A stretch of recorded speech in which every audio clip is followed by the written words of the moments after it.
So last class में हमने Coulomb's law discuss किया था, उसके कुछ करेक्टरिस्टिक्स भी देखे थे और उस पर कुछ हमने एग्जांपल्स भी किए थे। अभी तक हमने जो कूलम्स लॉ में देखा था उसका मैग्नीट्यूड ऑफ द फोर्स देखा था कि दो चार्ज पार्टिकल रखे हुए हैं, उनके बीच में जो फोर्स लग रहा है उसका मैग्नीट्यूड क्या होगा। हम उसको अगर हमें डायरेक्शन बताना है तो हम उसको कैसे निकालेंगे, उसके लिए अट्रैक्शन रिपल्सन से डायरेक्शन बता सकते थे, या फिर हम क्या करते थे उसके लिए अगर आपका वेक्टर फॉर्म में आ रहा है तो उसका मैग्नीट्यूड अलग कैलकुलेट करते थे, डायरेक्शन अलग कैलकुलेट करते थे। लेकिन अगर वही आपका कूलम्स लॉ आपको वेक्टर फॉर्म में दिया है तो उसमें आपका मैग्नीट्यूड और डायरेक्शन दोनों एक साथ आ जाएगा। तो आज हम उसी कूलम्स लॉ का वेक्टर फॉर्म देख लेते हैं, ठीक है। तो उसके लिए हम वही सेम उसी तरीके से ले रहे थे, दो चार्ज पार्टिकल ले रहे थे Q1 Q2, इस तरीके से Q1 हो गया, यहाँ पे क्या हो गया Q2, दोनों किसी डिस्टेंस r पर रखे हुए, इस तरह दो चार्ज पार्टिकल Q1 Q2 हो गए और किस r डिस्टेंस पर रखे हुए किसी मीडियम या वैक्यूम में। तो इनके बीच में हम फोर्स देख सकते हैं, फोर्स कितना लगेगा। अगर हम फोर्स देखेंगे, फोर्स ऑन 1 ड्यू टू 2 या फोर्स ऑन 2 ड्यू टू 1, वो लिख सकते हैं। Q1 Q2 चार्ज पार्टिकल हो गए, यहाँ पर हम लिख सकते हैं force on Q1 due to Q2। Q1 पर Q2 की वजह से कितना फोर्स लगेगा, इसको बोला F12 और F12 की डायरेक्शन क्या होगी, इस तरफ होगी, F12 की डायरेक्शन इस तरफ होगी, ये हो जाएगा F12, ये होगा force on Q1 due to Q2 F12। इसका मैग्नीट्यूड लिख रहे हैं, F12 का मैग्नीट्यूड क्या होगा, F12 का मैग्नीट्यूड ये हो जाएगा K Q1 Q2 upon R square, यही होगा। सिमिलरली अगर हम फोर्स ऑन क्या लिखेंगे, फोर्स ऑन क्या लिखेंगे, Q2 ड्यू टू Q1 लिखेंगे, वो क्या होगा F21 की डायरेक्शन इस तरफ होगी। लेकिन ये दोनों क्या होंगे, आपके मैग्नीट्यूड होंगे, मैग्नीट्यूड होंगे F12 और F21, यही F21 के बराबर भी होगा। F21 क्या हो जाएगा, force on Q2 due to Q1, Q2 पर Q1 की वजह से फोर्स क्या होगा, ये हो जाएगा F12, ये रहेगा आपका, और इसका मैग्नीट्यूड कितना होगा K Q1 Q2 by R square. But ये दोनों क्या है, यहाँ पर मैग्नीट्यूड है, ये दोनों क्या है यहाँ पर मैग्नीट्यूड। आपको इसको वेक्टर फॉर्म में लिखना है, तो वेक्टर फॉर्म में लिखने के लिए हम किस चीज का यूज करेंगे, यहाँ पर यूनिट वेक्टर का यूज करेंगे, ठीक है। अब यूनिट वेक्टर आपको पता होना चाहिए, यूनिट वेक्टर क्या होता है। यूनिट वेक्टर क्या होगा, जैसे आपने यूनिट वेक्टर पढ़ा था, यूनिट वेक्टर होता है ए कैप, ए आपका वेक्टर है तो ए कैप यूनिट वेक्टर होता है। ए कैप वेक्टर क्या होगा, A vector upon A, magnitude of A, यही होगा। ऐसा के लिए इसको क्या लिख सकते हैं, ए वेक्टर अपॉन ए, इसका मैग्नीट्यूड हो जाएगा। तो आपको क्या निकालना, अगर आपको मैग्नीट्यूड पता है और वेक्टर निकालना है तो क्या करेंगे, A vector equal to A into A cap, ऐसे लिख सकते हैं। अगर आपको किसी वेक्टर का मैग्नीट्यूड पता है और वेक्टर निकालना है तो उस मैग्नीट्यूड को उसकी डायरेक्शन में जो यूनिट वेक्टर होगा उससे मल्टीप्लाई कर देते हैं, तो ए कैप और ए वेक्टर का डायरेक्शन क्या होगा, सेम। तो जब भी आपको किसी मैग्नीट्यूड को वेक्टर बनाना है तो उसकी डायरेक्शन में उसके यूनिट वेक्टर से मल्टीप्लाई कर देंगे, किसी भी यूनिट वेक्टर से मल्टीप्लाई कर दोगे, वो यूनिट वेक्टर का मैग्नीट्यूड तो क्या होता है 1 होता है, और उसकी डायरेक्शन बस ले लेंगे, उसके जिस तरह हमें वेक्टर बनाना है वो डायरेक्शन हो जाएगा, ठीक है। तो बेसिकली कॉन्सेप्ट हम यहाँ पर क्या करते हैं, यूज करते हैं। तो सपोज हमें क्या निकालना है, force on Q1 due to Q2, Q1 पर Q2 की वजह से फोर्स लिखना है, Q1 पर Q2 की वजह से फोर्स लिखना है। अभी ये पूरा नहीं है, ये क्या ऑनली मैग्नीट्यूड, हमें क्या बनाना है इसको वेक्टर। तो वेक्टर बनाने के लिए क्या करेंगे, F12 वेक्टर लिखना है, F12 वेक्टर लिखेंगे। तो F12 वेक्टर क्या लिखेंगे, F12 का मैग्नीट्यूड, F12 का मैग्नीट्यूड, F12 का मैग्नीट्यूड तो यही होगा, ये हो जाएगा, इनटू F12 का मैग्नीट्यूड को ये लिख सकते हैं, F12 लिख सकते हो आप सिंपली, इनटू इसकी डायरेक्शन में यूनिट वेक्टर, इनटू क्या होगा, इसकी डायरेक्शन में यूनिट वेक्टर। अब इसकी डायरेक्शन में यूनिट वेक्टर क्या आएगा, ठीक है, वो हमें देखना पड़ेगा। समझा, F12 की डायरेक्शन में यूनिट वेक्टर। तो अब यहाँ पर यूनिट वेक्टर तो हमें पता नहीं, तो हमें एक और चीज है, जो फोर्स है वो r पर डिपेंड कर रहा है, तो आर वेक्टर को आप क्या लिख सकते हो, आर वेक्टर को यूनिट वेक्टर लिख सकते हो। आर को वेक्टर बना लेते हैं, अगर ये क्या आर वेक्टर है, अभी आर वेक्टर किस तरफ है ये आपको लेना पड़ेगा, नहीं लेना पड़ेगा। आर वेक्टर आपने ले लिया सपोज इस तरफ, आर वेक्टर इस तरफ हो गया, Q1 से Q2 की तरफ ये आर वेक्टर हो गया, ठीक है। Q1 से Q2 की तरफ क्या हो गया, आर वेक्टर। तो आर वेक्टर इस तरफ है, तो इसकी डायरेक्शन में जो यूनिट वेक्टर होगा वो भी इसी तरफ होगा, आर कैप। इसकी डायरेक्शन में जो यूनिट वेक्टर होगा वो भी इसी तरफ होगा। तो अगर आप यहाँ पर आर कैप लिखोगे, आर कैप क्या लिखेंगे, आर वेक्टर अपॉन आर का मैग्नीट्यूड। आर वेक्टर का मैग्नीट्यूड क्या होगा, आर होगा, तो वजह यही डिस्टेंस है आर, इसका मैग्नीट्यूड क्या है आर। तो यहाँ से क्या लिख सकते हैं हम, आर वेक्टर लिख सकते हैं आर इंटू आर कैप। समझ आ गया। तो आर वेक्टर को क्या लिख सकते हैं, आर इंटू आर कैप। तो हमें तो बेसिकली यूनिट वेक्टर पता चल गया, यूनिट वेक्टर आर कैप पता चल गया कि इसकी डायरेक्शन यूनिट वेक्टर क्या है, आर कैप, जिसकी वैल्यू ये होगा। और ये आर क्या है हमारा, Q1 और Q2 के बीच का सेपरेशन है, ठीक है। तो इसी को हम यूज कर लेंगे सीधे सीधा आर कैप। तो ये जो आर कैप है, आर कैप भी किसकी डायरेक्शन में यूनिट वेक्टर है, F21। अगर आप F21 देखोगे तो F21 की डायरेक्शन और आर कैप की डायरेक्शन सेम है। तो अगर आप F21 लिखोगे यहाँ पर F21, तो F21 को क्या लिखोगे, F21 इंटू इसकी डायरेक्शन में यूनिट वेक्टर। F21 की डायरेक्शन में यूनिट वेक्टर क्या होगा, आर कैप। F21 की डायरेक्शन में यूनिट वेक्टर क्या हो जाएगा, आर कैप हो जाएगा, ठीक है। तो F21 फोर्स था आपका, फोर्स इक्वल टू उसका मैग्नीट्यूड इनटू उसकी डायरेक्शन में यूनिट वेक्टर। यूनिट वेक्टर क्या होगा, कोई भी यूनिट वेक्टर उसका मैग्नीट्यूड तो बन ही रहना है, ठीक है, बट बस उसकी डायरेक्शन में होना चाहिए। तो उसकी डायरेक्शन यूनिट वेक्टर से मल्टीप्लाई कर दिया, समझ आ गया। बाकी क्या होगा, बाकी इसमें क्या कर दो, F21 की वैल्यू रख दो और आर कैप रख दो, ठीक है। तो यहाँ पर F21 की वैल्यू रख देंगे और आर कैप रख देंगे। सिमिलरली यहाँ पर F12, अब अगर आपको क्या करना है, F12 लिखना है, F12 लिखेंगे वेक्टर। अब F12 की डायरेक्शन में तो वेक्टर है नहीं यूनिट वेक्टर, तो हमें वेक्टर की प्रॉपर्टीज पता है कि अगर कोई वेक्टर है R, कोई वेक्टर है, अगर हम उसकी डायरेक्शन को पलट देते हैं विदाउट चेंज इन मैग्नीट्यूड तो माइनस आर हो जाता है, ठीक है। अगर इस तरफ आर कैप है तो इस तरफ जो वेक्टर होगा वो क्या होगा, माइनस आर कैप होगा, नहीं होगा। अगर इस तरफ आर कैप वेक्टर है तो इस तरफ वेक्टर क्या हो जाएगा, माइनस आर कैप। इसका मतलब क्या हुआ, अगर F21 की डायरेक्शन में आर कैप वेक्टर है तो F12 की डायरेक्शन में कौन सा वेक्टर होगा, माइनस आर कैप। तो F12 के लिए क्या करेंगे, F12 का मैग्नीट्यूड इनटू इसकी डायरेक्शन में यूनिट वेक्टर। इसकी डायरेक्शन में यूनिट वेक्टर क्या होगा, माइनस आर कैप। समझ आ गया, इसकी डायरेक्शन में यूनिट वेक्टर क्या हो जाएगा, माइनस आर कैप। समझ आ गया, इसकी direction vector minus R cap हो गया। बाकी इन दोनों को क्या रख दो, F12 की वैल्यू रख दो, F21 की वैल्यू रख दो। तो यहाँ पर हम इसको वेक्टर फॉर्म में लिख सकते हैं। तो वेक्टर फॉर्म में लिखने का तरीका क्या होगा, अगर इसको वेक्टर फॉर्म में लिखना है तो क्या हो जाएगा, F12 ये हो गया, F12 ये हो गया, इसका मैग्नीट्यूड इनटू क्या हो जाएगा, इनटू क्या होगा, इनटू क्या हो जाएगा यहाँ पे माइनस आर कैप ये होगा।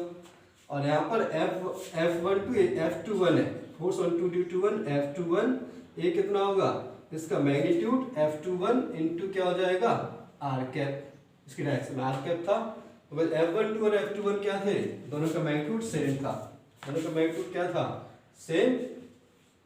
F12 और F21 यहाँ पर लिख सकते हो, F12 और F21 आप लिख सकते हो KQ1 Q2 by R square, ये था KQ1 Q2 by R square.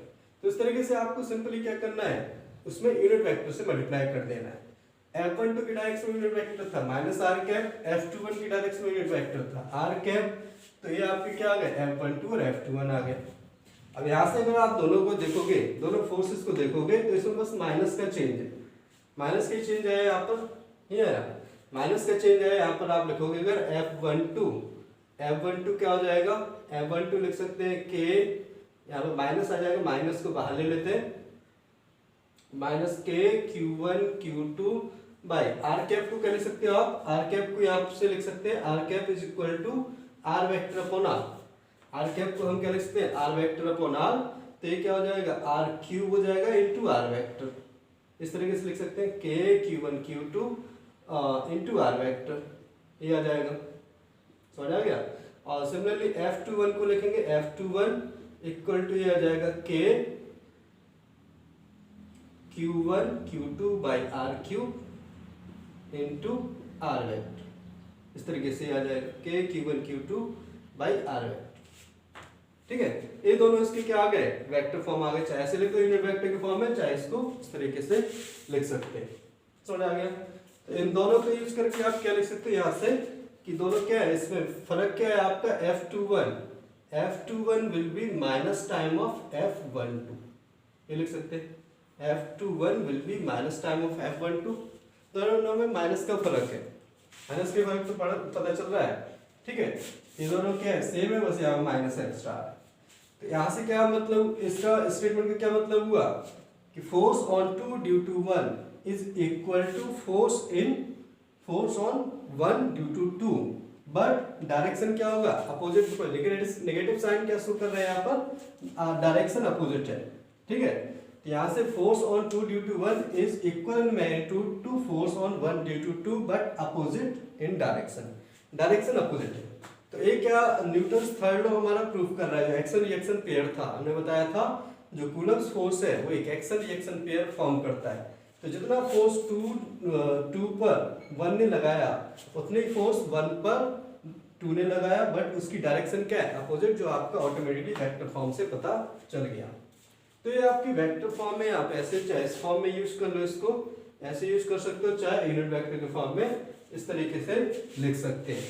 ठीक है, आपको बस ध्यान ये रखना है, कभी फोर्स को वेक्टर फॉर्म में रखना है तो क्या होगा, फोर्स को वेक्टर फॉर्म में रखना है तो उसके मैग्नीट्यूड से उसकी डायरेक्शन में जो यूनिट वेक्टर होगा उससे मल्टीप्लाई कर देंगे। अब वो कैसे भी दिया उसको आप क्या कर सकते हो, लिख सकते हो। अगर आपको पोजीशन वेक्टर दिया तो पोजीशन वेक्टर के फॉर्म में लिख सकते हैं, जैसे Q1 का पोजीशन वेक्टर दिया हुआ है R1, Q2 का पोजीशन वेक्टर दिया है R2, और फिर आपको क्या निकालना है, फिर से आपको फोर्स को वेक्टर फॉर्म में लिखना है, तो क्या हो जाएगा, आप इससे डिस्प्लेसमेंट वेक्टर निकाल सकते हैं, नहीं निकाल सकते हैं, आप उससे डिस्प्लेसमेंट वेक्टर भी निकाल सकते हैं, इस तरीके से लिख सकते हैं। सपोज अगर आपको जैसे कोऑर्डिनेट सिस्टम दिया हुआ है और इसमें ओरिजिन के रिस्पेक्ट में आपको इनका पोजीशन वेक्टर गिवन है, इसका और इसका, ओरिजिन हो गया, ओरिजिन कोऑर्डिनेट सिस्टम में, और इसका पोजीशन वेक्टर क्या दे दिया गया R1, इसका पोजीशन वेक्टर दे दिया गया R2, और आपसे बोलेंगे कि अब फोर्स को वेक्टर फॉर्म में लिखो, तो आपको करना वही है, आपको तो बस इसको फोकस करना है आर कैप पर, आर कैप पर फोकस करेंगे, आर कैप निकालना है। तो आर कैप के लिए पहले आर वेक्टर निकाल लो, आर वेक्टर क्या होगा, ट्रायंगल ऑफ वेक्टर एडिशन से आप लिख सकते हैं आर के यहाँ पर displacement vector of Q2 with respect to Q1। ठीक है, Q2 का Q1 के रिस्पेक्ट में डिस्प्लेसमेंट वेक्टर है, तो आर वेक्टर को क्या लिखेंगे हम, R plus R1 vector equal to R2, यही तो लिखते हैं, R plus R1 vector equal to R2, तो यहाँ से R क्या हो जाएगा, R हो जाएगा R2 माइनस R1 वेक्टर, बस इतनी ही चीज यूज करना है, R equal to R2 minus R1 vector, बाकी तो पूरी कहानी वही है, बस इतना सा आ जाएगा, R2 माइनस R1 होगा बिकॉज ये डिस्प्लेसमेंट वेक्टर है। बाकी R वेक्टर का मैग्नीट्यूड लिखना है, तो R वेक्टर का मैग्नीट्यूड क्या होगा, R2 माइनस R1 वेक्टर, इसका मैग्नीट्यूड हो जाएगा। ठीक है, इनकी इसमें वैल्यू रिप्लेस कर दो इसमें, तो आपको और ज्यादा थोड़ा सा भयानक तरीके से आ जाएगा, इसी को क्या बोलते हैं हम, R बोलते हैं। ठीक है, ये सारी वैल्यूज रख दोगे तो और आपका थोड़ा सा डिफिकल्ट और हो जाएगा समझने में। ठीक है, तो यहाँ से क्या होगा, इसलिए हम थोड़ा सा सिंपल रखते हैं, हमें बस क्या करना है, जो भी आर वेक्टर होगा, आर वेक्टर है उसकी डायरेक्शन में यूनिट वेक्टर देखना है, और उसकी डायरेक्शन में जो यूनिट वेक्टर होगा तो उसे करस्पॉन्डिंग फोर्स से क्या कर देंगे, मल्टीप्लाई कर देंगे, तो वो फोर्स आपका वेक्टर फॉर्म में आ जाएगा। समझ आ गया? तो बेसिकली क्या होता है, आपका कूलम्स फोर्स को वेक्टर फॉर्म में लिखने का तरीका होता है। तो कूलम्स फोर्स को वेक्टर फॉर्म में लिखने से हमें फायदा क्या है, बिकॉज वेक्टर फॉर्म में हमें मैग्नीट्यूड मिल जाएगा और डायरेक्शन दोनों एक साथ मिल जाएगा, आपको कोई अलग चीज अलग से मैग्नीट्यूड डायरेक्शन अलग से कैलकुलेट करने की जरूरत नहीं है, यहाँ पे मैग्नीट्यूड और डायरेक्शन दोनों एक साथ रहेगा, ये हमारा यहाँ पर फायदा रहेगा। समझ आ गया? चलिए, तो ये क्या था हमारा कूलम्स फोर्स का वेक्टर फॉर्म में रिप्रेजेंटेशन है, वेक्टर फॉर्म में हम इसको लिख सकते हैं। ठीक है, इसमें बहुत ज्यादा हम क्वेश्चंस करने नहीं वाले, ज्यादा इसमें पूछा नहीं जाता है, बस आपको यही जनरली अगर पूछा जाएगा तो ये पूछा जाएगा कि आप इसको वेक्टर फॉर्म में लिखो और प्रूव करो कि जो आपका कूलम्स फोर्स है वो एक एक्शन रिएक्शन पेयर है। तो आप क्या प्रूव कर देंगे, F21 equal to minus of F12 vector form में प्रूव कर दीजिए, तो इससे आपका प्रूव हो जाएगा कि आपका कूलम्स फोर्स क्या होगा, आपका थर्ड लॉ को ऑबे करता है और और एक एक्शन रिएक्शन पेयर फॉर्म करता है। ये वेक्टर फॉर्म से आप प्रूव कर सकते हो, ठीक है।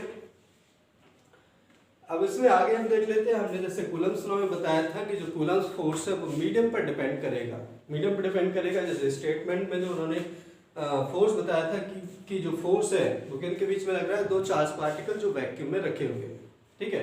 तो वैक्यूम जहाँ पर आया था वहाँ वैक्यूम की प्रॉपर्टी भी आया था जिसको हम परमिटिविटी बोलते हैं।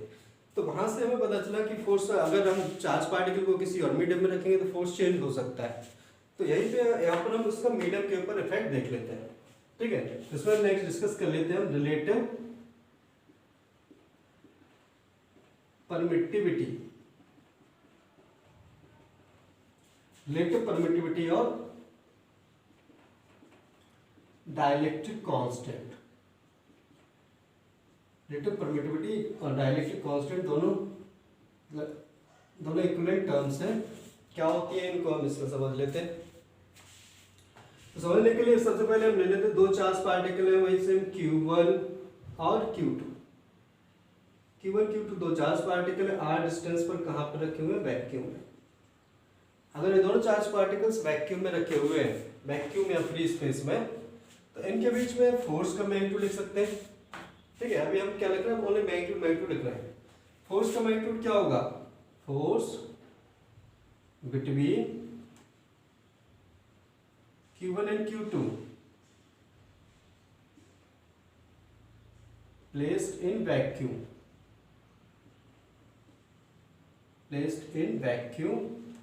और free space, vacuum free space में रखे हुए हैं। तो इनके बीच में जो फोर्स लग रहा है उसका मैग्नीट्यूड लिख रहे हैं हम किससे, F नॉट से। F नॉट लिखेंगे कितना हो जाएगा, K Q1 Q2 या फिर K एप्सिलॉन के फॉर्म में लिखेंगे तो 1/4 pi epsilon into Q1 Q2 by R square, ये हो जाएगा। ये F नॉट फोर्स लगेगा Q1 और Q2 के बीच में फ्री स्पेस में, ठीक है। हम पॉजिटिव चार्ज लिया हुआ है F नॉट इस तरफ ये लग जाएगा। फिर यहाँ पे एप्सिलॉन नॉट क्या होगा, हमने एप्सिलॉन नॉट ऑलरेडी बताया था।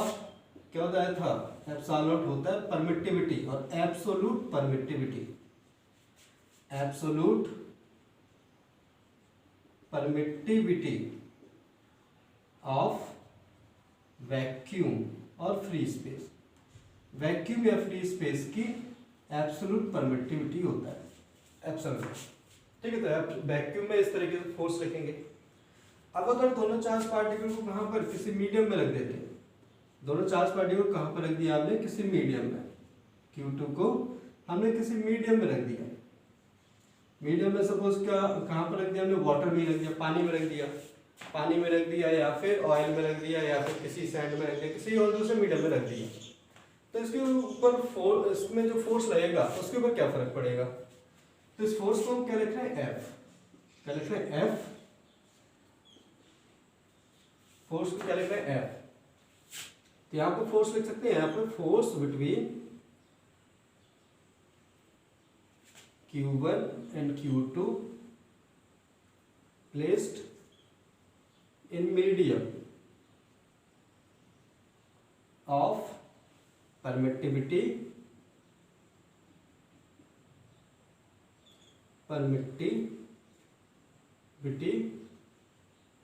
एप्सिलॉन। देखो जिस मीडियम में हम चार्ज पार्टिकल को रखा हुआ है, अब उस मीडियम की परमिटिविटी लेना पड़ेगा। अभी वैक्यूम में रखा था तो वैक्यूम की परमिटिविटी ली थी, अब मीडियम में रखा है तो मीडियम की परमिटिविटी लेंगे, उसके हम एप्सिलॉन से लिख रहे हैं। तो उसमें फोर्स लिख रहे हैं F, ये हो जाएगा 1/4 pi epsilon into Q1 Q2 by R square, इस तरीके से लिखेंगे। वैक्यूम में हमने फोर्स क्या लिखा, इतना लिखा। मीडियम में हमने फोर्स क्या लिखा, ये लिखा, ठीक है। जब हमने इसको एक्सपेरिमेंटली मेजर किया तो दोनों फोर्स क्या है, डिफरेंट है एक्चुअली। तो कितना किस फैक्टर से चेंज हुआ, तो उसके लिए वो फैक्टर निकालने की कोशिश करते हैं। हम क्या करते हैं, दोनों को क्या कर देते हैं, डिवाइड कर देते हैं, ठीक है। अब हम क्या करते हैं, F नॉट को F से डिवाइड कर देते हैं, F नॉट बाई F। दोनों को अगर डिवाइड कर देंगे F नॉट बाई F तो हमें क्या मिलेगा, यहाँ से मिल जाएगा एप्सिलॉन अपॉन एप्सिलॉन नॉट। दोनों को अगर हम डिवाइड करेंगे तो यहाँ से क्या मिलेगा, एप्सिलॉन अपॉन एप्सिलॉन, इसको इससे डिवाइड कर दो तो एप्सिलॉन ऊपर चला जाएगा, बाकी सारी चीजें तो कट जाएंगी बिकॉज चार्ज पार्टिकल सेम है, डिस्टेंस सेम है, ओनली एप्सिलॉन आएगा, एप्सिलॉन अपॉन एप्सिलॉन। इस एप्सिलॉन अपॉन एप्सिलॉन नॉट, ये एप्सिलॉन क्या था, permittivity of medium, epsilon not क्या था, परमिटिविटी ऑफ वैक्यूम। ठीक है, तो permittivity of medium with respect to permittivity of vacuum, इसको क्या बोलते हैं, रिलेटिव परमिटिविटी, एप्सिलॉन आर, इसको क्या बोलते हैं, रिलेटिव परमिटिविटी। समझ आ गया, रिलेटिव परमिटिविटी, और इसी को क्या बोल सकते हैं, रिलेटिव परमिटिविटी, और इसी को बोल सकते हैं के क्या होता है, डाइलेक्ट्रिक कांस्टेंट। यहाँ पर एप्सिलॉन आर को बोल सकते हो relative permittivity, permittivity of medium, medium की रिलेटिव परमिटिविटी है, और के क्या होता है यहाँ पर, dielectric constant, dielectric constant of the medium. यहाँ पर dielectric constant of the medium होता है, तो इस रिलेशन से क्या होता है, रिलेटेड होते हैं। ठीक है, इस रिलेशन से क्या रहेंगे, रिलेटेड रहेंगे। एप्सिलॉन आर क्या होगा, relative permittivity, relative permittivity of medium means medium की परमिटिविटी अपॉन वैक्यूम की परमिटिविटी, किसी भी मीडियम की permittivity with respect to vacuum, उसको क्या बोलते हैं, रिलेटिव परमिटिविटी। किसी भी मीडियम की permittivity with respect to vacuum is called relative permittivity, और उसी को क्या बोल सकते हैं, डाइलेक्ट्रिक कांस्टेंट। तो इसको किस तरीके से हम डिफाइन करेंगे, किस तरीके डिफाइन करेंगे, अगर आप यहां से क्या लिखोगे, एफ लिखोगे, force in the medium, force in the medium क्या लिखेंगे, फोर्स इन मीडियम लिखेंगे अगर हम, तो एफ इक्वल टू क्या आ जाएगा, F naught by K, F naught by K लिख सकते हो, F naught by epsilon R, ये लिखेंगे एफ नॉट बाई के या फिर F naught by epsilon R, ये लिखेंगे। के क्या हो गया आपका, डाइलेक्ट्रिक कांस्टेंट, और एप्सिलॉन आर क्या हो गई, रिलेटिव परमिटिविटी। तो डाइलेक्ट्रिक कांस्टेंट या फिर रिलेटिव परमिटिविटी को डिफाइन करने का तरीका क्या होगा, कैसे डिफाइन करते हैं, ये कोई हमारी कोई एक्चुअल में फिक्स चीज नहीं थी, ये जस्ट हमने क्या निकाला, रेशो निकाला, और रेशो निकाला तो उससे हम इस तरीके से फोर्स लिख सकते हैं। अब इसकी जो वैल्यू होगा, पहले वैल्यू समझ लेते हैं, उसके अकॉर्डिंग इसको क्या कर लेते हैं, डिफाइन कर लेते हैं। ठीक है, तो जो के की वैल्यू होता है, के की वैल्यू फॉर वैक्यूम लिखेंगे अगर हम, फॉर वैक्यूम, वैक्यूम के लिए के की वैल्यू क्या होती है, वैक्यूम फ्री स्पेस के लिए के की वैल्यू क्या होती है, 1। के यहाँ पर एप्सिलॉन आर ज्यादातर हम के यूज करेंगे, कि डाइलेक्ट्रिक कांस्टेंट, इसकी वैल्यू क्या होगा, 1। इसके अलावा हम क्या लिखते हैं, अगर एयर के लिए लिखते हैं, एयर के लिए तो के की वैल्यू क्या होती है, लगभग आपकी अगर इक्वल एग्जैक्ट लिखेंगे तो ये आपकी 1.0004 होती है, इतनी होती है, जिसको हम अप्रोक्सीमेटली क्या लिख सकते हैं, 1 लिख सकते हैं। तो वैक्यूम और एयर के लिए लगभग हम क्या लिख सकते हैं, इक्वल 1 लिख सकते हैं। इसके अलावा अगर हम अदर मीडियम के लिए लिखेंगे, फॉर अदर मीडियम, तो उसके लिए जो के की वैल्यू आएगी वो ग्रेटर देन 1 आएगी, के की वैल्यू क्या होगी, ग्रेटर देन 1। तो इन जनरल अगर आप लिखोगे तो के की वैल्यू क्या होगा, ग्रेटर देन इक्वल टू 1 होती है। इन जनरल लिखेंगे तो के की वैल्यू क्या होगी, 1 के इक्वल या फिर उससे ज्यादा होगी। ठीक है, जैसे अगर हम वाटर के लिए लिखते हैं, क्या लिखते हैं, वाटर के लिए, फॉर वाटर के का वैल्यू कितना होता है, के का वैल्यू होता है 80 के बराबर, के का वैल्यू 80 के बराबर होता है। समझ आ गया, के का वैल्यू क्या हो जाएगा, 80 के इक्वल हो जाएगा वाटर के लिए। तो यहाँ से हमें क्या पता चल रहा है कि जो रिलेटिव परमिटिविटी और क्या होगा, डाइलेक्ट्रिक कांस्टेंट होगा, उसकी वैल्यू 1 से ज्यादा होगा। इसका मतलब जब भी हम चार्ज पार्टिकल को कहाँ पर रखेंगे, वैक्यूम में, या फिर वैक्यूम में नहीं, किस में, मीडियम में रखेंगे, किसी मीडियम में रखेंगे, वैक्यूम में एयर के अलावा, तो उसमें फोर्स क्या होगा, डिक्रीज हो जाएगा, बिकॉज ये वाला फॉर्मूला बन रहा है आपका, एफ इक्वल टू क्या है, एफ नॉट बाई के, कैसे डिवाइड हो रहा है, वो के की वैल्यू 1 से ज्यादा है।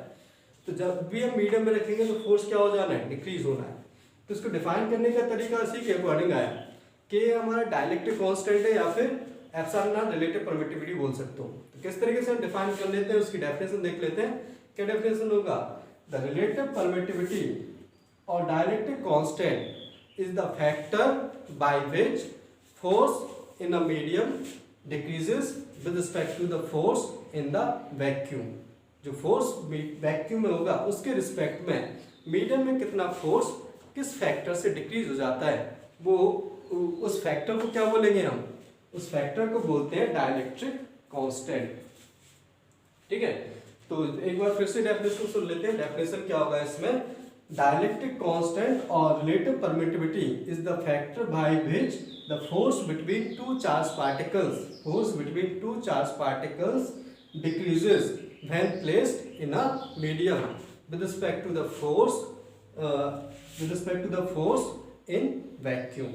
दो चार्ज पार्टिकल के बीच में जो फोर्स लग रहा है वो जब हम उनके बीच में क्या रखेंगे, उनको जब हम किसमें मीडियम में रखेंगे, किसी मीडियम में रखेंगे तो उनका फोर्स किस फैक्टर से रिड्यूस हो जाता है, जिस फैक्टर से रिड्यूस हो जाएगा उस फैक्टर को क्या बोलते हैं हम, डाइलेक्ट्रिक कांस्टेंट बोलते हैं।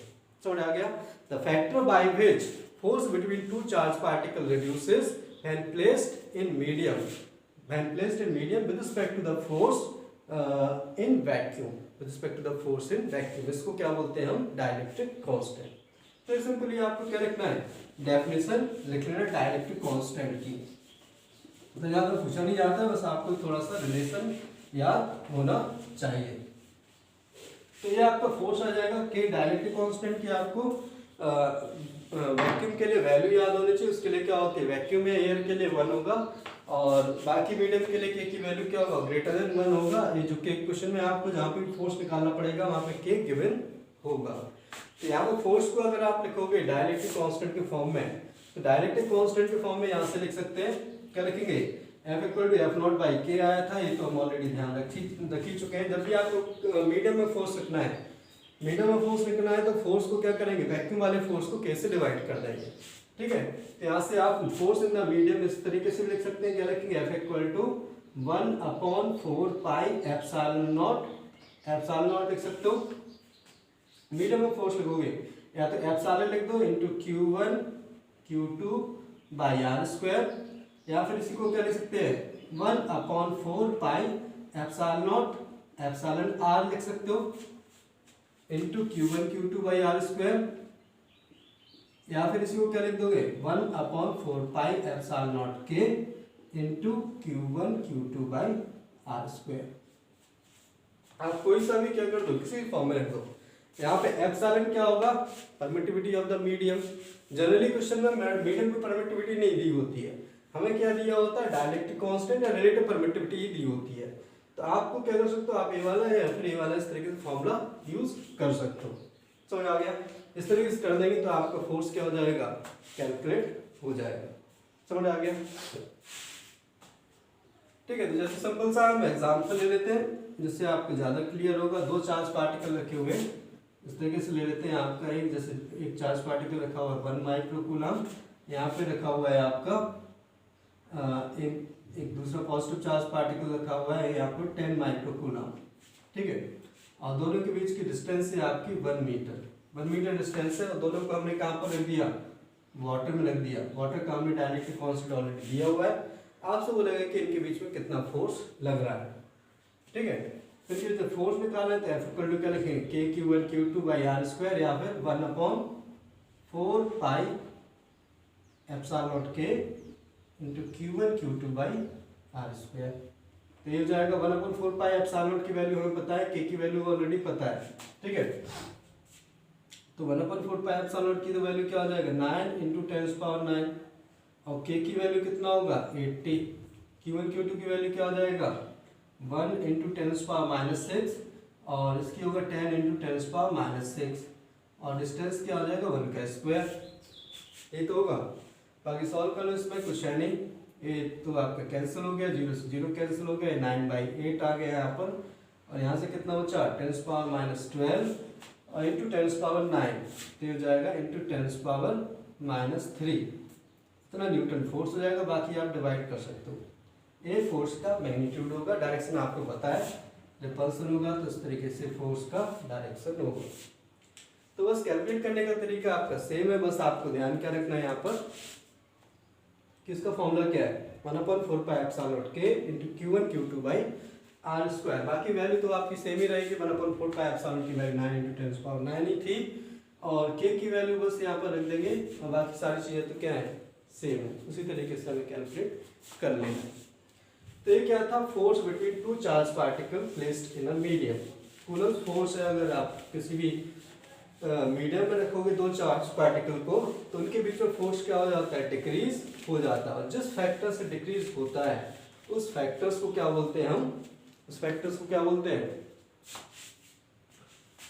डायलेक्ट्रिक कांस्टेंट, और डायलेक्ट्रिक कांस्टेंट बोला जाता है, या फिर उसी को रिलेटिव परमिटिविटी आप बोल सकते हैं। समझ आ गए। अब इसमें आगे देख लेते हैं हम, तो क्या था, बेसिकली डायलेक्ट्रिक कांस्टेंट और रिलेटिव परमिटिविटी था। अब इसमें देख लेते हैं आगे हम, जो कूलम्ब्स लॉ, तो वही क्या हमारा कूलम्ब्स लॉ बेसिकली दो चार्ज पार्टिकल के बीच में फोर्स कितना रहेगा वो बता रहा था। उसका मैग्नीट्यूड देख लिया हमने, डायरेक्शन देख लिया, कैसे मैग्नीट्यूड डायरेक्शन कैलकुलेट करेंगे। नेक्स्ट इसमें देख लेते हैं, अब हमारा नेक्स्ट टॉपिक आता है इसमें इलेक्ट्रिक फील्ड। चलिए, तो अभी तक हमने कूलम्ब्स लॉ डिस्कस किया था, जिसमें हमने दो चार्ज पार्टिकल के बीच में फोर्स कैलकुलेट किया था, कितना फोर्स लगेगा, उसका मैग्नीट्यूड क्या होगा, उसका डायरेक्शन क्या होगा। हमने उसको वेक्टर फॉर्म में लिखने का तरीका देखा, और जब मीडियम में रखेंगे तो दो चार्ज पार्टिकल के बीच में फोर्स कैसे चेंज होगा वो भी हम यहाँ पे डिस्कस कर चुके हैं। ठीक है, अब हमें इसमें क्या देखना है, जो दो चार्ज पार्टिकल में फोर्स लग रहा था, हमने बताया था कि वो एक फील्ड फोर्स है। किस टाइप का फोर्स है, फील्ड फोर्स। और जो उनके बीच में जो फील्ड होगा, उस फील्ड को हम क्या बोलते हैं, इलेक्ट्रिक फील्ड। उस रीजन को क्या बोलते हैं, फील्ड बोलते हैं। जैसे हमारा ग्रेविटेशन में था, दो मासेस के बीच में जो फोर्स लगता था, ग्रेविटेशनल फोर्स, उसको क्या बोलते थे, ग्रेविटेशनल फील्ड। इसी तरीके से दो चार्ज पार्टिकल रखे हुए, उनके जो फोर्स लगता है वो किसकी वजह से लग रहा है, इलेक्ट्रिक फील्ड। तो इलेक्ट्रिक फील्ड बेसिकली क्या हो जाएगा, उसी को हमारा डिफाइन हमें यहाँ पे करना है। तो इलेक्ट्रिक फील्ड की डेफिनेशन लिख लेते हैं, बेसिकली इलेक्ट्रिक फील्ड लिख लेते हैं, it is the reason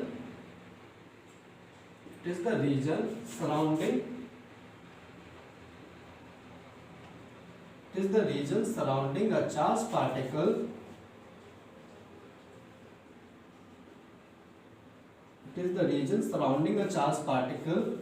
in which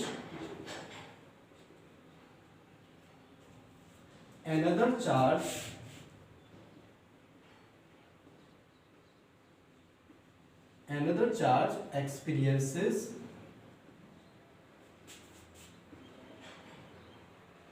a force। एक क्या बेसिकली रीजन है, सराउंडिंग अ चार्ज पार्टिकल, एक चार्ज पार्टिकल के चारों तरफ एक रीजन हो जाएगा, एक जगह हो जाएगी, एक स्पेस हो जाएगा।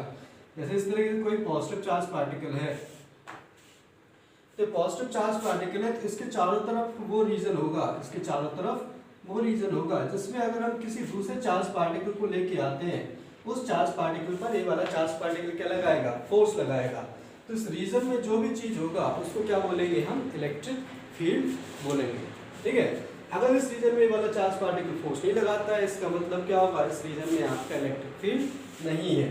तो इलेक्ट्रिक फील्ड बेसिकली किसी भी चार्ज पार्टिकल के सराउंडिंग में वो जगह होगी जहां पर वो वाला चार्ज पार्टिकल क्या लगाता है, फोर्स लगाता है। समझ आया। ठीक है, एक फील्ड क्वांटिटी है, तो स्पेस में अगर चार्ज पार्टिकल है तो उसके चारों तरफ उसकी इलेक्ट्रिक फील्ड रहेगी। में ये बेसिकली इलेक्ट्रिक फील्ड को डिफाइन करने का क्या होता है, तरीका होता है। और इलेक्ट्रिक फील्ड होगा, यहाँ पे फोर्स किस टाइप का फोर्स है, यहाँ पे कूलम्ब्स फोर्स आपका इलेक्ट्रोस्टैटिक फोर्स है, कूलम्ब्स फोर्स रहेगा, और फोर्स के अकॉर्डिंग आपका इलेक्ट्रिक फील्ड आएगा। इस तरीके से जो इलेक्ट्रिक फील्ड होगी ये वेक्टर फील्ड होगी। किस टाइप की फील्ड होगी, ये वेक्टर फील्ड होगी। मीन्स क्या होगा, इसका क्या रहेगा, आपका एक मैग्नीट्यूड और डायरेक्शन दोनों होगा। इस डायरेक्शन भी होगा, किस तरफ है फोर्स लगाएगी, फोर्स जिस तरफ लगाएगी उसी के अकॉर्डिंग इसकी डायरेक्शन भी आ जाएगी। तो बेसिकली आपका इलेक्ट्रिक फील्ड का डिफाइन करने का तरीका है। इलेक्ट्रिक फील्ड क्या हो गया, बेसिकली किसी भी चार्ज पार्टिकल के चारों तरफ वो रीजन जिसमें हम किसी दूसरे चार्ज पार्टिकल को रखते हैं, तो वो उस दूसरे चार्ज पार्टिकल को के ऊपर फोर्स लगाती है। ठीक है, उस फोर्स लगाएगी, उस रीजन को क्या बोलेंगे, यहाँ पर इलेक्ट्रिक फील्ड बोलेंगे। तो यहाँ पर बोल सकते हैं, यहाँ पर क्या होगा, आपका ये इलेक्ट्रिक फील्ड होगा। इस रीजन में क्या होगा, इलेक्ट्रिक फील्ड होगा। अब इस इलेक्ट्रिक फील्ड का मैग्नीट्यूड कितना होगा वो हम कैसे बताएंगे, और डायरेक्शन क्या होगा वो कैसे बताएंगे। ठीक है, तो जो मैग्नीट्यूड ऑफ इलेक्ट्रिक फील्ड होता है, मैग्नीट्यूड ऑफ इलेक्ट्रिक फील्ड, उसको क्या बोलते हैं हम? Electric field intensity. क्या बोलते हैं? Electric field intensity. तो इलेक्ट्रिक फील्ड इंटेंसिटी देख लेते हैं क्या होता है इसमें, किस तरीके से इसका मैग्नीट्यूड हम कैलकुलेट करेंगे। ठीक है, तो इलेक्ट्रिक फील्ड इंटेंसिटी लिख लेते हैं हम, the magnitude of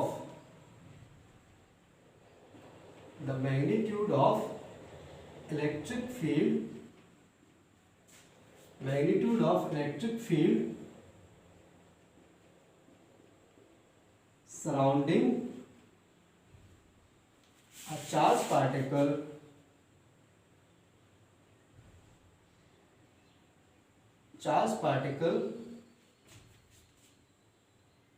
at a point is called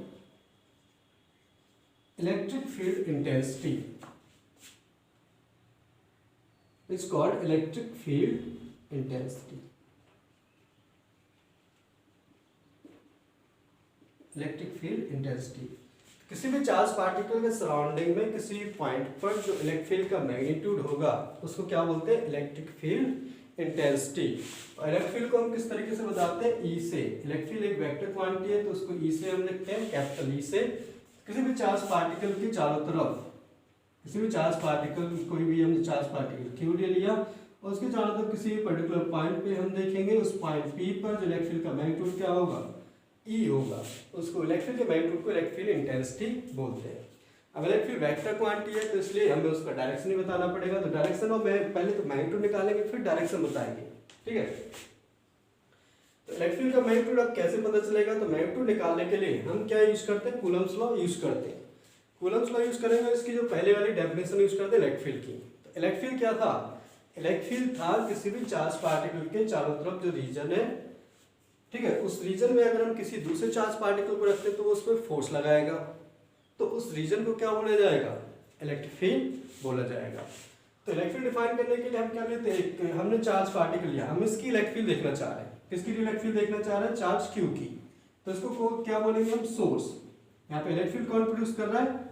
charge Q. तो क्यू क्या हो गया? एक सोर्स चार्ज हो गया, ये इसके चारों तरफ इसकी इलेक्ट्रिक फील्ड होगा।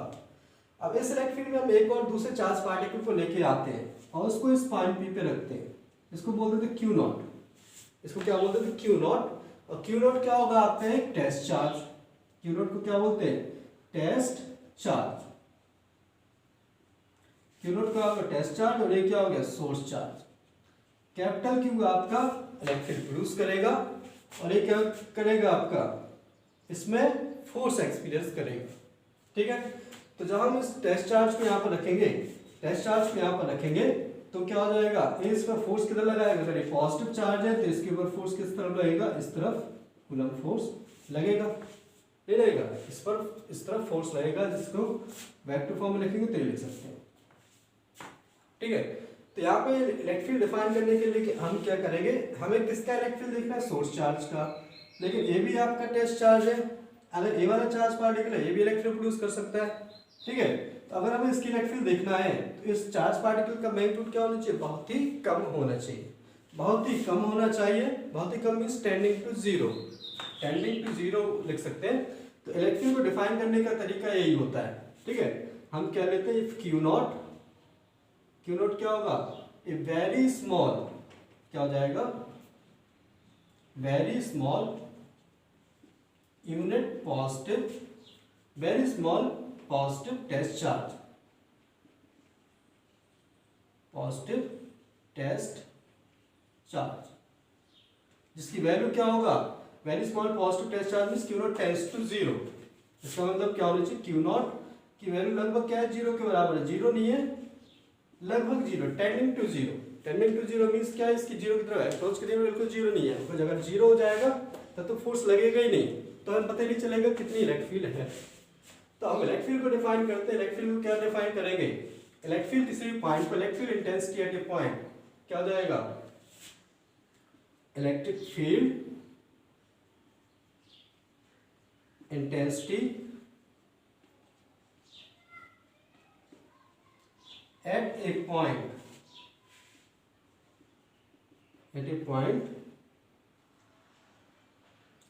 surrounding a charged particle surrounding a charge is equal to force on a unit positive test charge. A force on a very small, और very small लिख सकते हैं, force on a very small unit positive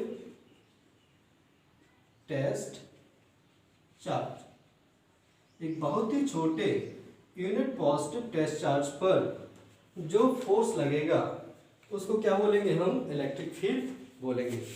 बहुत ही छोटे unit positive test charge पर जो force लगेगा उसको क्या बोला जाएगा? इलेक्ट्रिक फील्ड इंटेंसिटी बोला जाएगा. समझ आ गया? तो इसको हम किस तरीके से लिख सकते हैं? यहाँ पे इलेक्ट्रिक फील्ड को यहाँ पे लिख लेते हैं इलेक्ट्रिक फील्ड ई. क्या लिखेंगे? ई के ऊपर अगर एफ फोर्स लग रहा है, फोर्स क्या लग रहा है? एफ फोर्स लग रहा है किस पर? क्यू नॉट आपका very small positive unit positive test charge हो गया. तो इलेक्ट्रिक फील्ड ई को हम लिख सकते हैं, ई को क्या लिखेंगे? F by Q naught, force on a unit positive test charge. और क्यू नॉट की वैल्यू क्या होगा? Tending to zero. तो यहाँ पर लिमिट लगा के लिख सकते हैं Q naught tends to zero. ये इसकी स्टैंडर्ड डेफिनेशन होगी इलेक्ट्रिक फील्ड की. Electric field will be equal to force per unit charge. Force per unit charge, charge क्या लिया हमने? वेरी स्मॉल, इसलिए Q naught tending to zero. तो Q naught tending to zero का मतलब आपको पता होना चाहिए क्या होता है कि जो टेस्ट चार्ज है वो बहुत ही स्मॉल है, बहुत ही स्मॉल है, such that it does not affect the electric field of the source charge. Because हमें जो इलेक्ट्रिक फील्ड लिख रहा है वो किसकी लिख रहा है? सोर्स चार्ज की इलेक्ट्रिक फील्ड यहाँ पर लिख रहे हैं. ठीक है, तो इस तरीके से इसको हम डिफाइन कर सकते हैं. अगर आपको ओनली मैग्नीट्यूड लिखना है तो equal to F by Q naught लिख सकते हो. समझ आ गया? तो इलेक्ट्रिक फील्ड जहाँ पे भी निकालना है तो आप क्या कर सकते हैं? क्यू नॉट रखो, यहाँ पे यूनिट पॉजिटिव टेस्ट चार्ज, हमने पॉजिटिव चार्ज लिया, पॉजिटिव चार्ज यहाँ पर लिया हुआ है. ठीक है, very small positive test charge. इस वजह से यहाँ पे फोर्स क्या है? इसी तरफ आया, और जिस तरफ फोर्स आया उसी तरफ इलेक्ट्रिक फील्ड की डायरेक्शन भी रहेगी. इलेक्ट्रिक फील्ड की डायरेक्शन क्या रहेगी? इसी तरफ. बिकॉज ये क्या था हमने, ये भी हमने सोर्स चार्ज भी पॉजिटिव चार्ज लिया हुआ है. ठीक है, तो दोनों के ऊपर फोर्स क्या लगेगा? इस तरफ, इसलिए इलेक्ट्रिक की डायरेक्शन क्या होगा? इसी तरफ रहेगा. असल में यहाँ पे डायरेक्शन भी देख सकते हैं इलेक्ट्रिक फील्ड का डायरेक्शन क्या होगा? कैसे बताएंगे डायरेक्शन ऑफ इलेक्ट्रिक फील्ड? हमने जब पॉजिटिव चार्ज यहाँ पर रखा, कैसा यूनिट पॉजिटिव टेस्ट चार्ज, और सोर्स चार्ज भी क्या था? पॉजिटिव था. तो दोनों के ऊपर फोर्स क्या लगा? इस तरफ लगा. तो डायरेक्शन ऑफ इलेक्ट्रिक फील्ड क्या होगा? डायरेक्शन ऑफ इलेक्ट्रिक फील्ड हम बता सकते हैं, direction of electric field, direction of electric field क्या होगा? पॉजिटिव चार्ज की वजह से इधर फोर्स लगा, तो अगर पॉजिटिव चार्ज की इलेक्ट्रिक फील्ड लिख रहे हैं तो उस पर जो डायरेक्शन क्या होगा? ऑलवेज अवे होगा. ठीक है, जो पॉजिटिव चार्ज होगा अगर, तो पॉजिटिव चार्ज की वजह से जो इलेक्ट्रिक फील्ड होगा किसी पॉइंट पर वो उससे अभी रहेगा. और नेगेटिव चार्ज होगा, अगर नेगेटिव चार्ज होगा तो यहाँ पर अगर आप यूनिट पॉजिटिव टेस्ट चार्ज रखते हो, यहाँ पर अगर आप जैसे क्यू नॉट हमने यूनिट पॉजिटिव टेस्ट चार्ज रखा था, यहाँ पे यूनिट पॉजिटिव टेस्ट चार्ज रखोगे, जब भी इलेक्ट्रिक को डिफाइन करोगे तो आपको very small unit positive test charge रखना है. तो यहाँ पर नेगेटिव चार्ज के पास यूनिट पॉजिटिव टेस्ट चार्ज रखोगे तो इस पर फोर्स इस तरफ लगेगा, नहीं लगेगा? अट्रैक्शन होगा. तो इसमें इलेक्ट्रिक की डायरेक्शन क्या होगी? इस तरफ होगी. तो हमें जब आपको क्या करना है? इलेक्ट्रिक की डायरेक्शन बताना है, तो हमें चार्ज के अकॉर्डिंग नहीं बताना है, हमें सोर्स चार्ज के अकॉर्डिंग बताना है, टेस्ट चार्ज के अकॉर्डिंग नहीं बताना है. ठीक है, सोर्स चार्ज अगर पॉजिटिव है तो उसकी वजह से किसी पॉइंट पर इलेक्ट्रिक फील्ड उससे अवे होगी, और अगर सोर्स चार्ज नेगेटिव है तो उसकी वजह से इलेक्ट्रिक फील्ड की डायरेक्शन किधर होगी? हमेशा उसकी तरफ होगी, चाहे पॉइंट कहीं पर भी हो. इस तरफ भी लो आप पॉइंट तो भी इसमें इलेक्ट्रिक की डायरेक्शन क्या होगी? इस तरफ होगी. और इसमें नेगेटिव में इस तरफ लेंगे तो उसमें इलेक्ट्रिक की डायरेक्शन क्या होगी? इस तरफ होगी. इलेक्ट्रिक डायरेक्शन हमेशा क्या होती है? पॉजिटिव चार्ज से अवे होगी और नेगेटिव चार्ज की तरफ होगी. इस तरीके से हम इलेक्ट्रिक फील्ड का मैग्नीट्यूड निकाल सकते हैं, मैग्नीट्यूड ऑफ इलेक्ट्रिक फील्ड और डायरेक्शन भी कैलकुलेट कर सकते हैं. अगर हम magnitude of electric field intensity लिखेंगे तो कितना हो जाएगा? Magnitude of electric field intensity, magnitude of electric field intensity लिखते हैं तो वो क्या होगा? E equal to F by Q naught. F by Q naught लिख सकते हैं. क्यू नॉट क्या होना चाहिए आपका? वेरी स्मॉल टेस्ट चार्ज होना चाहिए, क्यू नॉट की वैल्यू क्या होना चाहिए, टेंडिंग टू 0 होना चाहिए। और इन जनरल फॉर्म में क्या लिखेंगे हम यहाँ पर, वेयर ये लिख सकते हैं क्यू नॉट टेंड्स टू 0। कहीं पर भी हम क्या होगा, क्यू नॉट पर क्यू नॉट चार्ज पर एफ फोर्स लग रहा है तो उसका मैग्नीट्यूड क्या होगा, equal to F by Q naught हो जाएगा। समझ आ गए। तो बेसिकली इलेक्ट्रिक फील्ड और उसका क्या होता है, मैग्नीट्यूड होता है।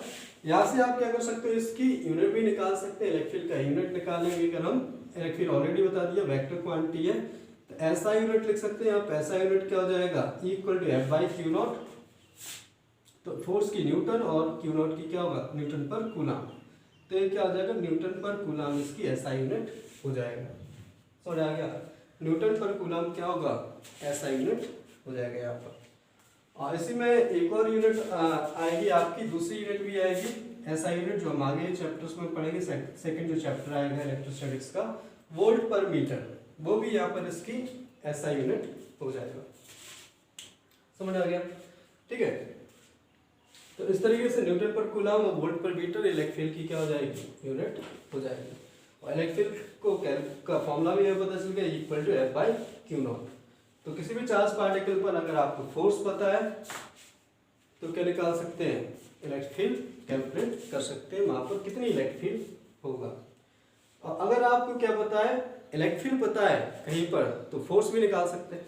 क्या निकाल सकते हैं, इलेक्ट्रिक फील्ड पता है तो क्या निकाल सकते हैं, फोर्स भी। तो अगर आप कोई भी चार्ज पार्टिकल है, force on a charge particle निकालना है, force on A charge particle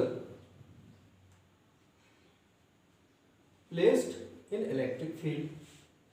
किसी भी इलेक्ट्रिक फील्ड में चार्ज पार्टिकल रखा हुआ है तो उसका फोर्स कितना लगेगा, ठीक है। तो इसी के अकॉर्डिंग हम बता सकते हैं, ठीक है। जैसे इलेक्ट्रिक डायरेक्शन इस तरफ है, इलेक्ट्रिक डायरेक्शन इस तरफ है, हमने तो मान लिया इलेक्ट्रिक डायरेक्शन इस तरफ है। अब इसमें हम एक इलेक्ट्रिक तो पता है, अभी तक हम एक चार्ज प्लस इलेक्ट्रिक डायरेक्शन देख रहे थे। अब इलेक्ट्रिक पता है, उसमें हम किसी चार्ज को रख रहे हैं। अगर इसमें हम किसी पॉजिटिव चार्ज को रखते हैं तो इस पर किधर फोर्स लगेगा, और इस पर अगर हम नेगेटिव चार्ज रखते हैं तो इस पर किधर फोर्स लगेगा।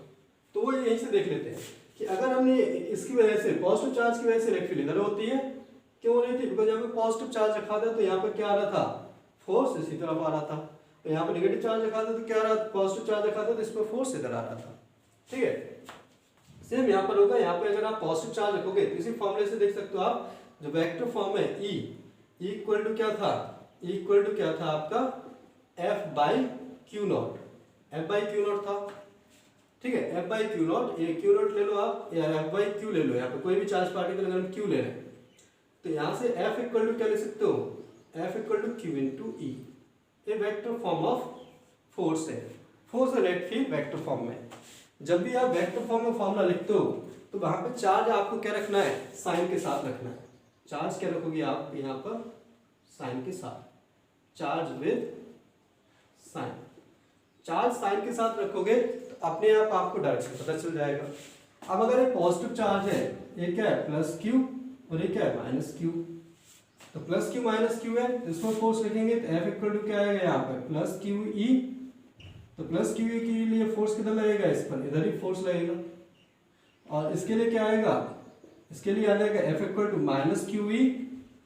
तो इस पर फोर्स क्या होगा, इस पर फोर्स प्लस क्यू ई है, मतलब इलेक्ट्रिक डायरेक्शन में लगेगा, प्लस डायरेक्शन में, इस पर माइनस आ रहा है, मतलब इस पर फोर्स कितना लगेगा, अपोजिट डायरेक्शन, ठीक है। इस पर फोर्स अपोजिट डायरेक्शन में लगेगा। तो इस तरीके से हमें ये पता चल गया कि जो फोर्स है, फोर्स क्या होगा आपका, पॉजिटिव चार्ज पर इलेक्ट्रिक डायरेक्शन में लगेगा और नेगेटिव चार्ज पर किधर फोर्स लगेगा, अपोजिट डायरेक्शन में। वो इसी फॉर्मूले से बता सकते हैं। और उस फोर्स का मैग्नीट्यूड कितना होगा, किसी भी चार्ज पार्टिकल पर फोर्स लग रहा है वो क्या होगा, F equal to Q into E. कोई भी क्यू चार्ज पार्टिकल अगर आपका ई इलेक्ट्रिक फील्ड में प्लेस्ड है तो उस पर फोर्स कितना लगेगा, Q इंटू ई। इतना फोर्स हम बता सकते हैं। समझ आ गया, ठीक है। इतना फोर्स लगेगा तो इलेक्ट्रिक फील्ड पता है, चार्ज पार्टिकल का मैग्नीट्यूड पता है, तो आप उस पर फोर्स कैलकुलेट कर सकते हो। समझ आ गया। अब जो फोर्स कैलकुलेट करेंगे वो क्या होगा आपका, इलेक्ट्रिक के ऊपर डिपेंड करेगा। इलेक्ट्रिक का मैग्नीट्यूड क्या है, इलेक्ट्रिक का मैग्नीट्यूड क्या है उस पर भी डिपेंड करेगा, नहीं करेगा। इलेक्ट्रिक फील्ड का मैग्नीट्यूड वाइज इलेक्ट्रिक फील्ड क्या हो सकती है, मैग्नीट्यूड और डायरेक्शन वाइज इलेक्ट्रिक फील्ड दो टाइप की हो सकती है। ठीक है, कैसे हो सकती है, two types of electric field देख लेते हैं हम यहाँ पर। Types of electric field, electric field basically दो टाइप की होती है। कौन कौन से टाइप की, एक होती है यूनिफॉर्म इलेक्ट्रिक फील्ड और दूसरी होती है non uniform electric field. Uniform electric field कौन सी होती है, यूनिफॉर्म इलेक्ट्रिक फील्ड होती है जिसका मैग्नीट्यूड और डायरेक्शन क्या रहे, कांस्टेंट रहे। इसका मैग्नीट्यूड डायरेक्शन कांस्टेंट है, magnitude and direction is always constant. हमेशा मैग्नीट्यूड और डायरेक्शन क्या रहेगा, कांस्टेंट रहेगा, तो उसको क्या बोलेंगे, यूनिफॉर्म इलेक्ट्रिक फील्ड बोलेंगे। जैसे अगर इस तरफ है इलेक्ट्रिक फील्ड तो हमेशा इसी तरफ रहेगी, ऐसी इलेक्ट्रिक फील्ड को क्या बोला जाएगा, यूनिफॉर्म इलेक्ट्रिक फील्ड। ई क्या रहेगा यहाँ पर, कांस्टेंट। ठीक है, मैग्नीट्यूड डायरेक्शन कांस्टेंट है। नॉन यूनिफॉर्म इलेक्ट्रिक फील्ड में क्या होगा, मैग्नीट्यूड और डायरेक्शन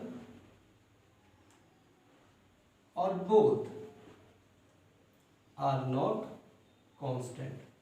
या तो मैग्नीट्यूड कांस्टेंट नहीं होगा या डायरेक्शन कांस्टेंट नहीं होगा या फिर दोनों कांस्टेंट नहीं होंगे, तो वैसी इलेक्ट्रिक फील्ड क्या रहेगी, नॉन यूनिफॉर्म इलेक्ट्रिक फील्ड होगी। यहाँ पे ई क्या होगा आपका, कांस्टेंट नहीं रहेगा। इलेक्ट्रिक फील्ड आपकी वेक्टर क्वांटिटी है, इसलिए उसका कांस्टेंट, अगर कांस्टेंट नहीं है तो उसका मैग्नीट्यूड और डायरेक्शन में से दोनों कांस्टेंट हो सकते, दोनों कांस्टेंट नहीं हो सकते, या फिर कोई एक भी कांस्टेंट नहीं हो सकता है। तो इस तरह दो टाइप की इलेक्ट्रिक फील्ड हमारे पास होती है। तो इस इलेक्ट्रिक फील्ड में अगर आप किसी भी चार्ज पार्टिकल को रखोगे तो उसके ऊपर क्या लगेगा, फोर्स लगेगा, और कोई भी अगर वहां पे चार्ज पार्टिकल दिखाए तो खुद से इलेक्ट्रिक फील्ड भी प्रोड्यूस कर सकता है। ठीक है, तो जैसे हम इसमें फोर्स वाला एक एग्जांपल ले लेते हैं, एक फोर्स वाला एग्जांपल ले लेते हैं, इससे ज्यादा क्लियर हमें हो जाएगा। कैसे क्लियर होगा, यहाँ पर जैसे एक चार्ज पार्टिकल रखा हुआ है, एक चार्ज पार्टिकल है, एक इलेक्ट्रिक की डायरेक्शन में दिया है इस तरीके से ई यहाँ पे गिवन है कितना 10 वोल्ट पर मीटर, डाउनवर्ड डायरेक्शन है 10 वोल्ट पर मीटर। ठीक है, और 10 वोल्ट पर मीटर यहाँ पर डायरेक्शन है। यहाँ पर एक नेगेटिवली चार्ज पार्टिकल है, नेगेटिवली चार्ज पार्टिकल एयर में, ये हवा में, ये आपका एयर में, यहाँ पर इक्विलिब्रियम में है। ठीक है, इसका मास आपको दिया गया, एक नेगेटिवली चार्ज पार्टिकल, इसका मास गिवन है कुछ आपको 50 ग्राम इसका मास दिया गया, और ये यहाँ पर इक्विलिब्रियम में है, मतलब ये रेस्ट पर है यहाँ पर। ठीक है, यहाँ पर क्या है, इक्विलिब्रियम में। तो आपको क्या बताना है, इसके ऊपर चार्ज कितना होगा, ये -q चार्ज है, इसके q की वैल्यू बताना है कितना होगा। समझ आ गया, एक -q चार्ज पार्टिकल है इस तरीके से इक्विलिब्रियम में, तो इसकी चार्ज की वैल्यू बताना है क्या होगा। समझ आ गया, तो कैसे बताएंगे चार्ज की वैल्यू,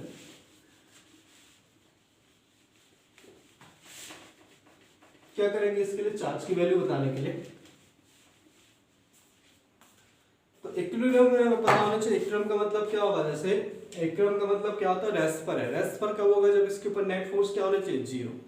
तो यहाँ पर देख लेते हैं इसके ऊपर नेट फोर्स क्या क्या लग रहा है। नेट फोर्स क्या लग रहा है वो देख लेते हैं। यहाँ पर एक तो ग्रेविटेशनल फोर्स लगेगा, ग्रेविटेशनल फोर्स कितना लगता है, नीचे mg। ग्रेविटेशनल फोर्स अगर m मास है तो उसके ऊपर ग्रेविटेशनल फोर्स क्या लगेगा, mg। इसके अलावा इसके ऊपर एक और फोर्स लगेगा जो क्या होगा, कूलम फोर्स होगा, इलेक्ट्रोस्टैटिक फोर्स। इलेक्ट्रोस्टैटिक फोर्स बताया था हमने, अगर नेगेटिवली चार्ज पार्टिकल है तो उसके ऊपर इलेक्ट्रोस्टैटिक फोर्स कितना लगेगा, ऊपर। तो ऊपर कितना फोर्स लग जाएगा, अगर q मैग्नीट्यूड q है तो फोर्स कितना लगेगा, q इंटू ई। अब अगर इक्विलिब्रियम है, इक्विलिब्रियम के लिए क्या लिख सकते हैं, फॉर इक्विलिब्रियम क्या लिखेंगे, दोनों फोर्स बराबर हो जाएंगे, नेट फोर्स 0 होना चाहिए। तो mg इक्वल टू क्या लिख सकते हैं, q इंटू ई। तो यहां से q पता चल जाएगा, q क्या होगा, mg बाई ई, ये हो जाएगा, ये mg बाई ई आ जाएगा। तो यहाँ से q का मैग्नीट्यूड आ जाएगा, m लिख सकते हैं 50 इंटू 10⁻³ और g की वैल्यू रख सकते हो, अप्रोक्सीमेट वैल्यू 10 रख सकते हो यहाँ पर, 10 मीटर पर सेकेंड स्क्वायर। जो क्वेश्चन में दिया होगा वही आपको g की वैल्यू नहीं तो लेना है। ठीक है, जो क्वेश्चन में दिया होगा वही लेना है। e की वैल्यू कितना है, e की वैल्यू कितना आ जाएगा, 10। ई की वैल्यू भी 10 हो जाएगा। तो इसको सॉल्व कर लो, 10 से 10 कैंसिल हो गया, तो यहाँ से चार्ज की वैल्यू क्या आ गई 50 × 10⁻³ इतना कूलम, तो 50 मिली कूलम, ये चार्ज के मैग्नीट्यूड हो गया। और चार्ज क्या आएगा नेगेटिव में आएगा, तो इसको माइनस लगा देते, चार्ज क्या होगा नेगेटिव में होगा, -50 मिली कूलम, इतना इसके को चार्ज। तो सिंपली हमने क्या किया, Q = mg लगा दिया, E पता था, मैं m पता था, G पता था, और चार्ज की वैल्यू निकालना था, इक्विलिब्रियम की कंडीशन लगा दी। समझ आ गया। इसके ऊपर हम एक और नेक्स्ट क्वेश्चन देख लेते हैं। सिंपल क्वेश्चन पूछे जाते हैं, जैसे क्या होगा,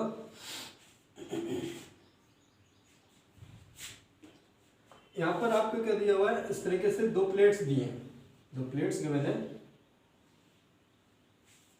ठीक है, इस तरीके से दो प्लेट्स गिवन है, और उसमें जो इलेक्ट्रिक की डायरेक्शन है, इलेक्ट्रिक की डायरेक्शन है किस तरफ है, नीचे की तरफ, इस तरीके से इलेक्ट्रिक की डायरेक्शन नीचे की तरफ है इन दोनों प्लेट्स के बीच में, ठीक है। एक नेगेटिवली चार्ज प्लेट है, एक पॉजिटिवली चार्ज प्लेट ले सकते हो आप,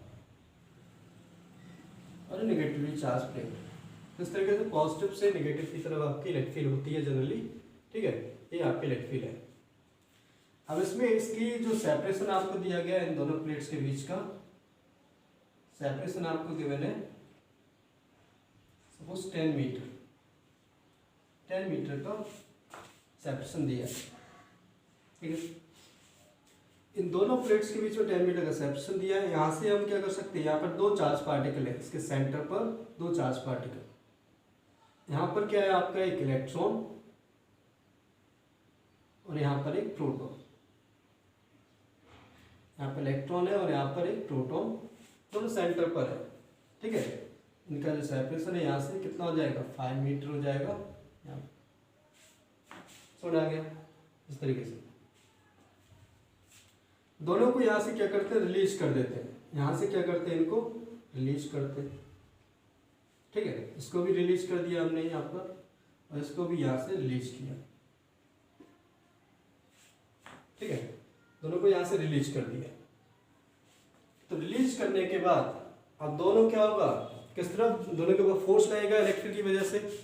आपको ग्रेविटी नेग्लिजिबल है, ग्रेविटी कंसीडर नहीं करना है, ये देख लेना, ग्रेविटी इज नेग्लिजिबल,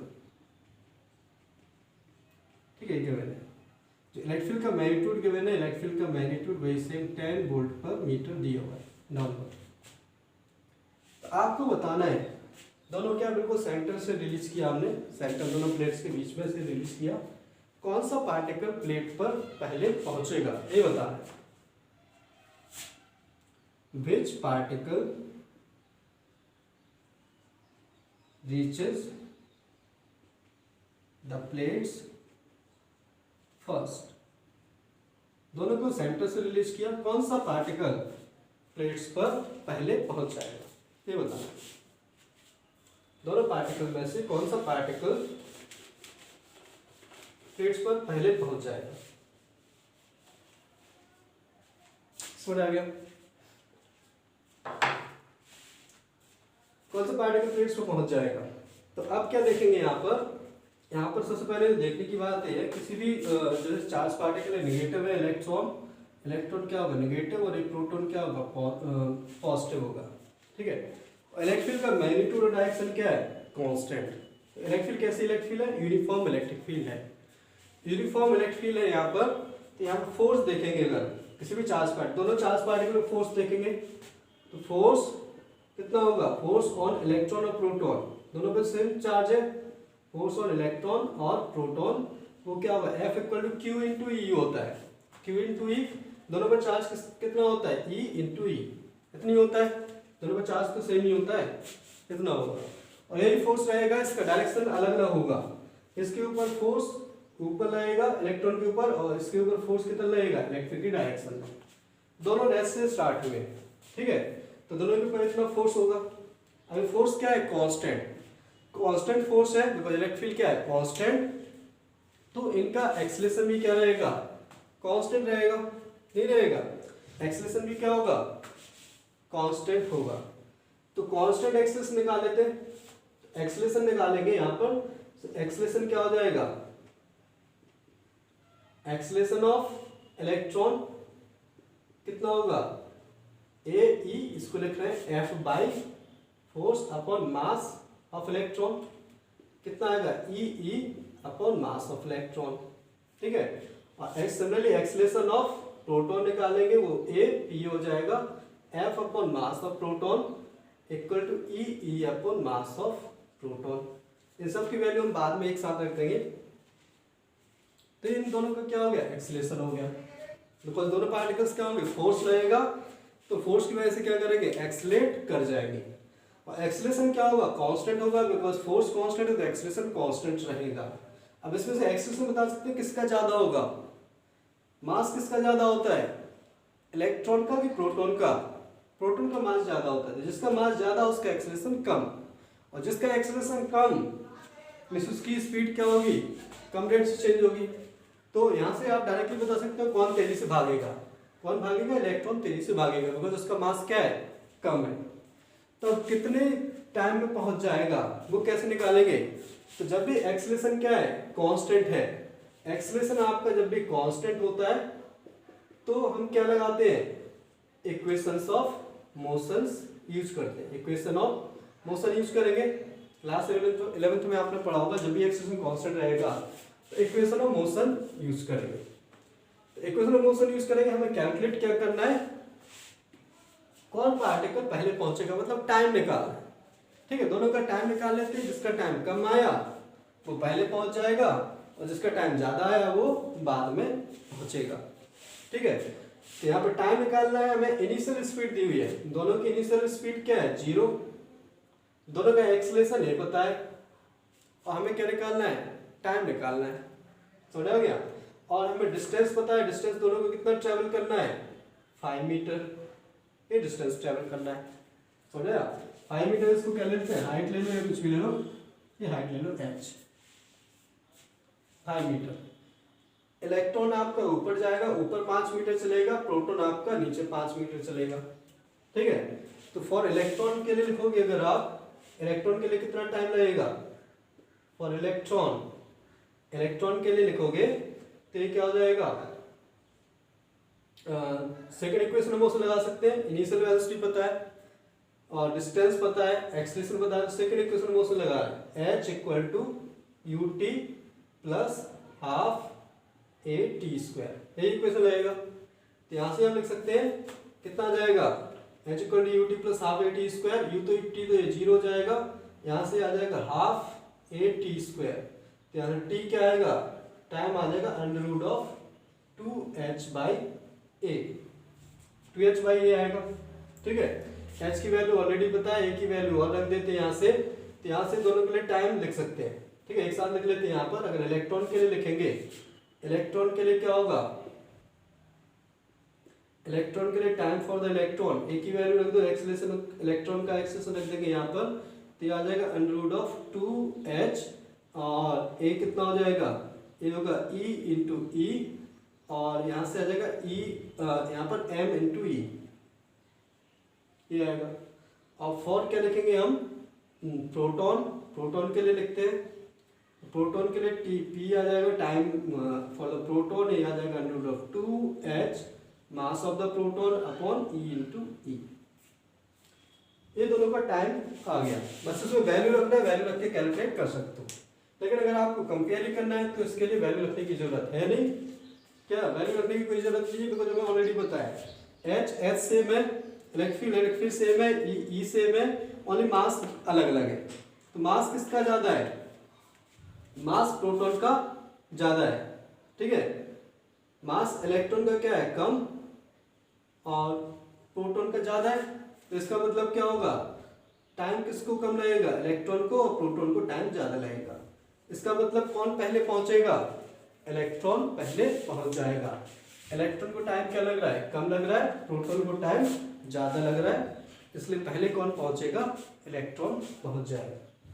इसलिए जब भी आपको इलेक्ट्रिक फील्ड कांस्टेंट दिया होता है, कांस्टेंट इलेक्ट्रिक फील्ड दिया होगा, तो वहां पर हम क्या यूज कर सकते हैं, इक्वेशंस ऑफ मोशन वाला कॉन्सेप्ट यूज कर सकते हैं। इलेक्ट्रिक कांस्टेंट रहेगा तो उसके ऊपर जो फोर्स रहेगा वो भी कांस्टेंट होगा, और फोर्स कांस्टेंट रहेगा तो उसका एक्सेलरेशन कांस्टेंट आएगा, और एक्सेलरेशन कांस्टेंट आएगा तो हम फिर इक्वेशन ऑफ मोशन लगा सकते हैं। ठीक है, जैसे कि हम क्लास 11th में काइनेमेटिक्स वाले चैप्टर्स में लगाते थे। यहाँ पे v equal to U plus A T, S equal to U T plus half A T square, V square equal to U square plus 2as, ये सब इक्वेशन हम वहाँ पर यूज कर सकते हैं। समझ आ गया? इस तरीके से क्वेश्चन सॉल्व कर सकते हैं। और जैसे कि हमने लास्ट एग्जांपल में भी किया था, लास्ट एग्जांपल में हमने बताया था कि इक्विलिब्रियम वाले क्वेश्चन भी इसमें पूछे जा सकते हैं। अगर कोई चार्ज पार्टिकल आपका इक्विलिब्रियम में किसी इलेक्ट्रिक फील्ड में, तो उस पर क्या निकाल सकते हो आप, इक्विलिब्रियम की कंडीशन के लिए नेट फोर्स इक्वल टू 0 कर सकते हो। वही सेम जो लास्ट क्वेश्चन हमने किया था वो किसका, जो मिल्किंस वाइल्ड ड्रॉप एक्सपेरिमेंट, एक आप पढ़ते हैं इसमें मिल्किंस वाइल्ड ड्रॉप एक्सपेरिमेंट पे आपको क्वेश्चन मिलेंगे, जिसमें आप क्या करते हो, किसी एक जो उनका सेटअप होता है एक्सपेरिमेंटल सेटअप, उसमें ऑयल ड्रॉप्स को गिराया जाता है नीचे की तरफ। ऑयल ड्रॉप्स पे क्या होते हैं, आपके चार्जेस होते हैं, और वो इलेक्ट्रिक में जाके आपके क्या हो जाते हैं, रेस्ट पर आ जाते हैं। कुछ चार्ज पार्टिकल जो इलेक्ट्रिक में रेस्ट पर आ जाते हैं, तो उनके ऊपर नेट फोर्स क्या होगा, 0, और नेट फोर्स 0 करके उनका चार्ज टू मास रेशो हम कैलकुलेट कर लेते हैं। जैसे कि हमने इस लास्ट एग्जाम्पल में किया था, हमने वहां पर सीधा चार्ज ही निकाल लिया था। आप चार्ज टू मास रेशो भी वहां पर निकाल सकते हो। समझाया? तो इसके ऐसे बहुत सारे एप्लीकेशन इसमें बन सकते हैं, जिसमें कुछ हमने एक दो एग्जाम्पल यहाँ पर करा दिए। ठीक है, तो ये क्या बेसिकली इलेक्ट्रिक फील्ड का हमने डिफाइन किया। इलेक्ट्रिक फील्ड कितने टाइप का होता है, इलेक्ट्रिक फील्ड की डायरेक्शन क्या होगा, किस तरह की डायरेक्शन बताएंगे, मैग्नीट्यूड, एसआई यूनिट, ये सब हम डिस्कस कर चुके हैं। अब नेक्स्ट क्लास में हम क्या डिस्कस करेंगे, इसमें इलेक्ट्रिक फील्ड को बेसिकली रिप्रेजेंट कैसे करेंगे। अगर किसी रीजन में इलेक्ट्रिक फील्ड है तो उसकी डायरेक्शन क्या होगा, कैसे बताएंगे बिकॉज इलेक्ट्रिक फील्ड एक वेक्टर क्वांटिटी है, तो मैग्नीट्यूड तो बता सकते हैं equal to F by Q naught हो जाएगा, बट डायरेक्शन क्या होगा, अगर हमें उसको ज्योमेट्रिकली बताना है तो कैसे बताएंगे। ठीक है, तो नेक्स्ट क्लास में हम इलेक्ट्रिक फील्ड लाइंस के क्या करेंगे, डिस्कस करेंगे।